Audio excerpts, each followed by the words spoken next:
வெற்றி மாநாடுக்கு கோவை புறநகர் வடக்கு மாவட்ட செயலாளர் வி ராஜ்குமார் அவர்கள் அழைக்கிறார். தமிழக வெற்றிக் கழகத்தின் 2வது மாநில மாநாடு நாளை நடைபெறும் நிலையில் மாநாட்டு திடலை சுற்றி விஜயகாந்த், அஜித் உள்ளிட்டோருடன் விஜய் இருப்பது போன்ற வரவேற்பு பேனர்கள் வைக்கப்பட்டுள்ளது. இது தொடர்பான கூடுதல் விவரங்களோடு இணைகிறார் எமது செய்தியாளர் ராஜேஷ். வணக்கம். முழு விவரம். பிரியங்கா வணக்கம்.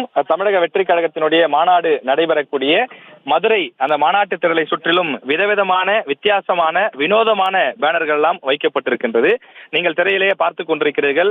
விஜயகாந்த் அவர்கள் விஜயை கட்டி பிடிப்பது போல AI மூலமாக பேனரை உருவாக்கி வைத்திருக்கிறார்கள். அதே போல 2005 மதுரையில் விஜயகாந்த் மாநாடு நடத்தினார். அதே போல 1986 MGR மதுரையில மாநாடு நடத்தினார்.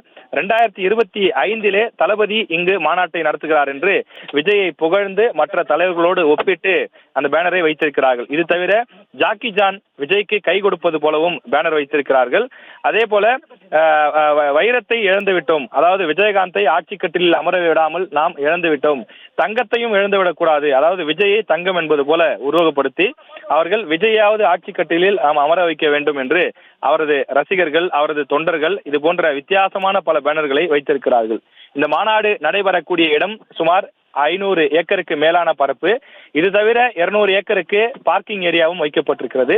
இந்த பேனர்கள் எல்லாம் மாநாட்டு திடலை சுற்றியும் அந்த பார்க்கிங் வசதி செய்யப்பட்டிருக்கக்கூடிய இடத்தை சுற்றிலும், இது தவிர மாநாட்டு திடலிலிருந்து சுமார் 5 கிலோமீட்டர் தூரத்திற்கு வழிநெடுக்க 2 புறமும் பேனர்கள் வைக்கப்பட்டிருக்கிறது.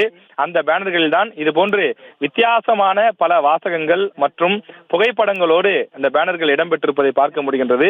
இது தவிர குழந்தைகள் மற்றும் ரசிகர்கள் சார்பில் வெவ்வேறு விதமான பேனர்களும் இடம்பெற்றுள்ளது. விவரங்களுக்கு நன்றி ராஜேஷ். வெற்றி மாநாடுக்கு கோவை புறநகர் வடக்கு மாவட்ட செயலாளர் வி ராஜ்குமார் அவர்கள் அழைக்கிறார்.